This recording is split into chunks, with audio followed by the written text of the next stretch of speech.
Bonjour, tout d'abord je vous remercie pour le travail que vous êtes en train de faire et essayer de donner le maximum d'informations et de renseignements concernant la maladie qui a secoué le monde entier, qui est la Covid-19. Donc comme vous le savez, on a commencé déjà il y a 3 mois à s'organiser pour s'occuper de cette maladie et nous avons créé une unité Covid chapeautée par un de mes collaborateurs qui s'appelle Dr Ami. Il n'est pas là, mais donc il est toujours aux urgences. Donc on a mis en place 2 chapiteaux, on fait le tri, Covid et non-Covid, et puis donc on a séparé les urgences de Covid des urgences non-Covid, parce qu'il y a des maladies chroniques qu'il faut continuer à les prendre en charge. Et depuis le début donc, de cette épidémie, on peut dire qu'on a traité jusqu'à maintenant 140 malades. Et je peux vous dire que les 140 malades ont été traités efficacement. On n'a pas eu de complications ni sur le plan thérapeutique, ni sur le plan gestion des effets secondaires. Mais je signale qu'on a eu un décès qui a été enregistré tout à fait au début de la maladie.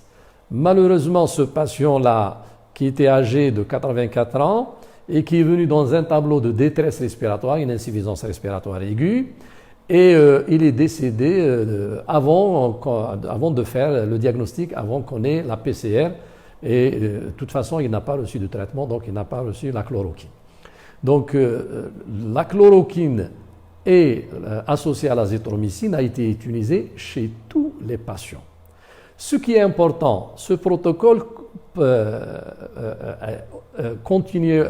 avait comme objectif justement de réduire au maximum la charge virale, c'est-à-dire la présence du virus au niveau du corps de la personne. Ça a été démontré par une étude de Raoult et bien sûr d'autres études, que lorsqu'on prend l'hydroxychloroquine associée à l'azithromycine, 7e, 10e jour, la charge virale chute et elle devient presque indétectable. À partir de ce constat, avec mes collègues, avec mes collaborateurs, bien sûr après l'avis du ministère de la Santé, nous avons discuté à maintes reprises l'adoption de ce protocole qui comporte l'association de ces 2 médicaments et en même temps, bien sûr, l'association d'une HBPM, c'est-à-dire une isocoagulation, en même temps associée à des vitamines telles que la vitamine D, la vitamine C et d'autres éléments comme le sélénium, dans certains cas. Et on a donné aussi en même temps, en cas de besoin, en cas de fièvre, donc du paracétamol. Le premier jour, on fait ce qu'on appelle un électrocardiogramme, c'est-à-dire l'enregistrement des battements du cœur, des fonctions du cœur. Et on fait en même temps un bilan biologique qui comporte un bilan inflammatoire, bilan bien sûr de thrombose, parce que c'est une maladie connue comme responsable de plusieurs thromboses, aussi bien au niveau des membres inférieurs qu'au niveau bien sûr de l'arbre système pulmonaire, et essentiellement le risque d'embolie pulmonaire. Donc c'est pour cela qu'on a adopté d'emblée une isocoagulation. On donne donc un traitement qui évite la coagulation, qui évite la création des thromboses au niveau du vaisseau, aussi bien au niveau des vaisseaux périphériques qu'au niveau des vaisseaux centraux. Et en même temps, au 3e jour, au 7e jour et au 10e jour, on refait l'enregistrement de l'électrocardiogramme, on refait l'enregistrement des battements cardiaques et on refait le bilan. Et je peux dire qu'après, avec bien sûr, et mes collaborateurs sont là, vous pouvez leur demander donc avis, donc tous les malades qui ont été traités, à peu près 140 patients, nous n'avons eu aucune complication. Pratiquement aucune complication sérieuse. On a eu peut-être une petite diarrhée ou des vomissements chez certains patients, mais en tout cas, sur le plan cardiaque, c'était strictement normal. Pourquoi on fait l'ECG systématiquement, l'électrocardiogramme? Parce que ça a été rapporté que la chloroquine peut augmenter l'espace QT, c'est-à-dire elle va ralentir le rythme cardiaque. Il y a un risque, bien sûr, lorsqu'il y a un surdosage, il y a un risque d'arrêt cardiaque. Mais ce que je pourrais dire aussi, c'est que ce médicament, moi personnellement, comme mes amis ici, mes collaborateurs dans la clinique, on le connaît depuis près de 30 ans, voire plus de 30 ans. Et on l'utilisait pratiquement chaque semaine chez des malades qui présentent une polyarthrite rhumatoïde ou un lupus érythématosystémique. Et je vous confirme et je vous assure qu'on n'a jamais eu de complications de type cardiaque. Et on n'a jamais eu d'arrêt cardiaque. Par contre, on a eu de petites complications à type de troubles visuels. Mais ces troubles visuels, en général, apparaissent plusieurs mois, voire plusieurs années. Mais dans le cas du Covid-19, en général, le traitement ne dépasse pas 10 jours. Donc, il n'y aura pas de complications oculaires. Ce qui nous dérange surtout, c'est les complications cardiaques. C'est pour cela qu'on a pris le maximum de précautions. Premièrement, faire l'enregistrement des battements cardiaques ou l'électrocardiogramme. En même temps, faire un bilan biologique, surtout rechercher un trouble ionique à type de dyskalémie, c'est-à-dire chute du taux de potassium ou de magnésium ou d'autres anomalies. Et bien sûr, il faut la traiter avant de commencer le traitement. Donc, je peux vous confirmer que je ne comprends pas du tout pourquoi cette polémique. Pourquoi on attaque de cette façon cette molécule. Et je peux dire qu'au début, c'était un problème franco-français et est devenu maintenant un problème mondial.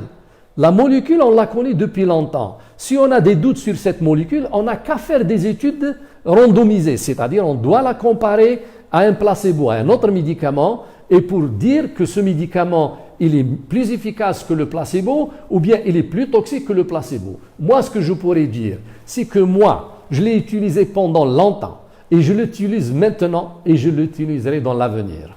Et bien sûr, avec les précautions nécessaires. Et j'étais parmi les premiers qui ont appelé, lorsque le ministère de la Santé a demandé qu'on utilise ce protocole, j'ai dit qu'il faut l'utiliser sous contrôle médical. Ça veut dire qu'il faut faire un électrocardiogramme et en même temps, il faut rechercher un trouble ionique. Et les patients qui posent problème, qui ont un problème cardiaque, nécessitent une surveillance spécifique. Et les malades qui sont âgés, qui ont un diabète, qui ont par exemple une HTA, qui ont une obésité morbide, qui ont d'autres pathologies, nécessitent une prise en charge particulière. Un point important à signaler, dans toute la littérature, la chloroquine, elle est préconisée en général dans la phase précoce, parce qu'elle a un effet anti-inflammatoire et en même temps, elle aide l'immunité à lutter contre cette maladie. Si on la donne trop tardivement, à la phase de complication, chez un patient déjà qui est intubé, ou chez un patient qui a des troubles respiratoires avancés, ou qui a un problème cardiaque, ça ne va pas marcher. Et même si le malade décède, ça ne veut pas dire que c'est la chloroquine qui l'a tué. Probablement, peut-être c'est sa pathologie qui l'a tué. Je ne dis pas que la chloroquine peut ne pas entraîner des complications chez une ou deux personnes, mais en tout cas, même s'il y a des complications, c'est extrêmement rare. Et chez des patients déjà prédisposés, et le plus souvent, nous, on peut déjà d'emblée les sélectionner avant d'instaurer le traitement. Donc moi, je pense que cette panique ou cette polémique n'a pas lieu d'être. Si ce n'est pas, bien sûr, des intérêts financiers, des intérêts commerciaux et des intérêts de lobbying et probablement de Big Pharma. Donc arrêtons bien sûr de semer le trouble et bien sûr de perturber les gens. Moi, ce que j'aurais aimé chez nous, ici en Algérie, et j'ai proposé ça à mes amis déjà, et même mes collaborateurs, c'est pourquoi ne pas faire un travail prospectif, comparatif, entre ce médicament qui est la chloroquine et un placebo. Le placebo, c'est quoi? C'est pas un médicament, mais c'est un semblant de médicament. On prend par exemple la chloroquine et on va fabriquer exactement des comprimés comme la chloroquine et on va les mettre dans les mêmes boîtes et on va faire le même étiquetage. Et lorsqu'on lit de ce côté, il y a le placebo et de l'autre côté, il y a, la chloroquine, on n'arrive pas à faire la distinction. Et qu'est-ce qu'on va faire? On va sélectionner par exemple 1000 patients et on va leur donner ce type de traitement. La moitié, certainement, ils vont prendre ce qu'on appelle le placebo. On peut dire c'est de la poudre du lait. Vraiment, c'est de la poudre du lait. C'est quelqu'un qui va ne rien prendre. C'est de la poudre du lait. Et de l'autre côté, il y a la chloroquine. On va donner ça, bien sûr, aux malades. Et à la fin, qu'est-ce qu'on fait? C'est ce qu'on appelle, à la fin, on va lever ce qu'on appelle le secret. Et on va se rendre compte qu'il y a deux groupes de patients. Ceux qui ont reçu le placebo ou ceux qui ont reçu la poudre de lait et ceux qui ont reçu réellement le médicament. Et lorsqu'on voit les deux, qu'est-ce qu'on voit? On va comparer. Est-ce qu'il y a une différence entre les deux? D'abord, concernant la tolérance. Est-ce qu'il y a eu des décès dans les deux groupes? Non, il n'y a pas eu de décès dans les deux groupes. Est-ce qu'il y a eu des complications graves dans le groupe chloroquine ou dans le groupe placebo. Non, c'est presque identique. Donc, il n'y a pas de problème de s'inquiéter. Ce qui m'inquiète maintenant, est-ce que ce médicament, il est plus efficace que le placebo? Est-ce qu'il donne mieux? Ah, je vais voir. Oui, effectivement, dans le groupe des malades qui ont reçu la chloroquine, 30% ont répondu. Alors que dans le groupe de placebo ou la poudre de lait, il y a à peine 10%. Alors, je conclus, qu'est-ce que je vais dire? La chloroquine, elle est efficace pour traiter cette maladie. Elle peut guérir 30%. Elle ne guérit pas tout le monde, mais elle peut guérir 30%. C'est déjà bien, si on arrive à guérir 30%. Mais si on arrive à guérir plus, c'est encore mieux. Deuxièmement, c'est surtout une maladie, c'est surtout un médicament qui est safe, comme on dit en anglais. C'est-à-dire, c'est un médicament sans danger pour le corps. Et là, qu'est-ce qu'on dit pour la chloroquine? Les anglo-saxons disent toujours et répètent « the right treatment for the right patient at the right moment ». C'est-à-dire, le bon traitement au bon moment chez le patient qui le nécessite. C'est-à-dire, si je dois donner la chloroquine, ce qui est recommandé pour moi et pour mes amis, c'est de la donner précocement et non pas la donner à une phase précoce au stade de complication. Donc, j'insiste, l'idéal, c'est de faire un travail comparatif de type, bien sûr, randomisé, en double aveugle, et comme ça, on aura la réponse définitive. Mais ce qui est intéressant aussi de noter, c'est que les gens qui critiquent la chloroquine ou qui accusent la chloroquine d'un taux de décès élevé, je ne pense pas qu'ils ont mis les preuves nécessaires pour défendre leur hypothèse. Parce que pour défendre cette hypothèse, il faut avoir réalisé un travail prospectif, un travail de qualité, un travail ce qu'on appelle randomisé. Et c'est ce qu'on appelle aussi, on ne peut pas accepter actuellement un travail s'il ne repose pas sur des bases solides. C'est ce qu'on appelle evidence-based medicine, c'est-à-dire la médecine fondée sur les preuves. Le monsieur qui nous ramène une étude prospective qui a été faite dans des hôpitaux, je ne sais pas où, et en même temps, on ne connaît même pas les patients, quel était justement le profil de ces patients, quel était le stade d'atteinte ou de la phase de la maladie chez ces patients, et puis on tire des conclusions et on dit le taux de mortalité il est plus élevé dans la chloroquine que dans le groupe non chloroquine. Moi, je trouve que c'est un petit peu biaisé. Et je pense qu'il faut prendre en considération ce qui a été rapporté par certains auteurs, que la chloroquine apporte un plus, mais on n'a pas dit qu'elle guérit tout le monde. Mais en tout cas, elle peut apporter un plus, elle diminue la charge virale, on peut l'utiliser sans danger, et moi, je la recommande jusqu'à preuve du contraire. Donc voilà ce que je voulais dire concernant la chloroquine. Pour autre chose, je suis prêt à répéter et de dire que la réussite de la lutte contre cette maladie en Algérie dépend, tout d'abord, de la population, de nos citoyens, qu'ils soient vraiment vigilants et qu'ils acceptent les mesures de prévention.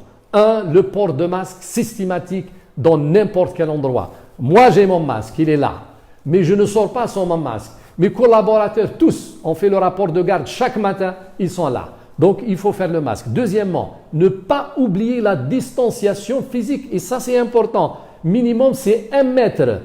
Troisièmement, ne pas oublier, bien sûr, de se laver fréquemment les mains, de laisser votre paire de chaussures en dehors de la maison et, bien sûr, éviter de contacter les gens qui sont malades. Et si c'est nécessaire, prendre le traitement nécessaire.